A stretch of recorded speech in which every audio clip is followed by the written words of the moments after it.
হে everyone, চলো তোমাদের সাথে আজকে শেয়ার করে নিই হাওড়া থেকে দিল্লি অবধি যেতে যেতে আমি ট্রেনে কী কী খেয়েছিলাম আর রাজধানীর খাবার দাবার কেমন ছিল সেটাও শেয়ার করা হয়ে যাবে। প্রথমে লোকাল ট্রেনে কিন্তু আমি পাঁপড় ভাজাটা খেয়ে নিয়েছিলাম, যেটা ভীষণ ভালো খেতে ছিল। দেন ট্রেনে উঠতে উঠতে আমাদেরকে ট্রেটা দিয়ে দিয়েছিল, যেটা আমাদের ছিল স্যান্ডউইচ, একটা কচুরি, একটা সোন পাপড়ি, একটা ঝালমুড়ির প্যাকেট আর একটা টি ব্যাগ। চা খেতে আমি এমনিও ভালোবাসি না, চাটা সত্যি খুব খারাপ ছিল, তবে এই কচুরিটা খেতে কিন্তু বেশ ভালো ছিল। দেন একটা জিরা জল কিনে নিয়েছিলাম, যেটা খেতেও ভালোই ছিল। আর এই যে একটু কুড়কুড়ে খেতে খেতেই চলে এসেছিলো আমাদের রাতের খাবার।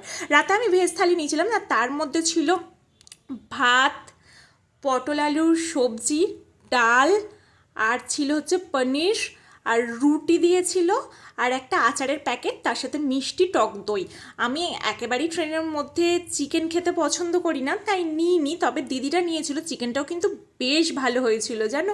আর তারপরের দিন সকালে আমাদের দিয়ে দিয়েছিল দুটো ব্রাউন ব্রেড, তার সাথে ডিমের অমলেট, চা, একটা ফ্রুটি আর বাটার। খাবার দাবার কিন্তু রাজধানীর বেশ ভালো ছিল। চলো